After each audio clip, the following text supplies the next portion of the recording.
name's Laurie Dameron. My friends call me Laurie D.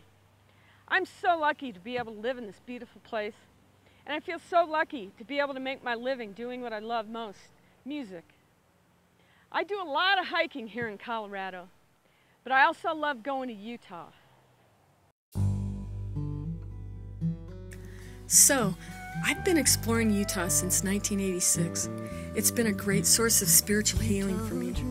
Utah became such a special place for me that I wrote a song, and it turned out to be the title cut of my first album, Utah Dream.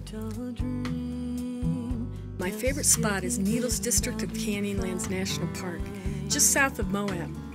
In the autumn of 2007, I started out on a hike and immediately had the thought, what can I do? I kept asking myself over and over, what can I do? What can little old me do to help this planet?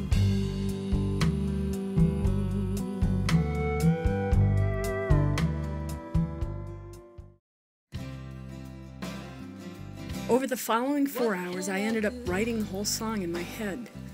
After that, I started doing What Can I Do concerts and tours where I performed my usual mix of folk, blues, and jazz, but made a special portion of the shows dedicated to environmental songs and speaking about environmental issues. But then, in early 2012, I got thinking, wouldn't it be cool to do multimedia environmental concerts? Having photos and graphics and slideshows along with live music would draw larger audiences and make a bigger impact. I mean, I really want to inspire as many folks as I can. We really need to make some changes. We've become such a disposable society, and I believe it's the little changes that we can make that can make a big difference.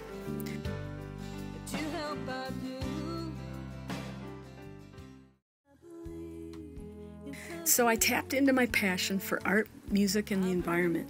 I created a few slideshows, one with my photos of Utah, sung to Utah Dream, a slideshow of Carl Snyder's photos of Colorado wildlife and scenery to my song I Believe, and renowned Colorado landscape photographer John Fielder sent me some of his fabulous photos for my slideshow, What Can I Do? Then I put it all together in a 60 to 75 minute keynote educational presentation with info slides and 2 trailers for environmental documentaries.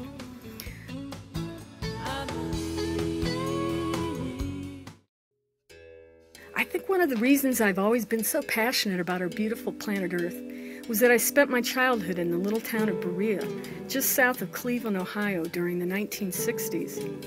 The Cuyahoga River, aptly named by the local Native Americans meaning Crooked River, was once so polluted that it used to catch on fire. In 1969, the 13th time it caught on fire, it caught the attention of Time magazine, which then spurred the Clean Water Act, the Clean Air Act, and even the EPA, the Environmental Protection Agency.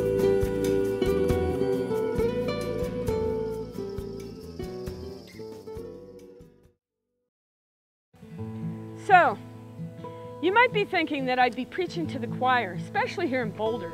However, in 2010, the city of San Francisco boasted a diversion rate of 85%.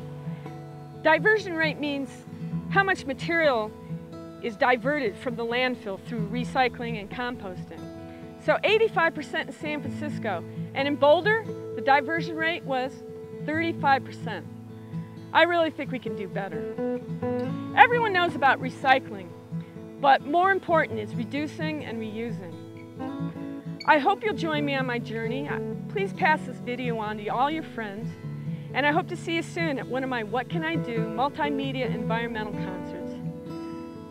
Just remember, you are a part of the solution, and just ask yourself, what can I do? What can we do? What can we do to stop this madness? It's all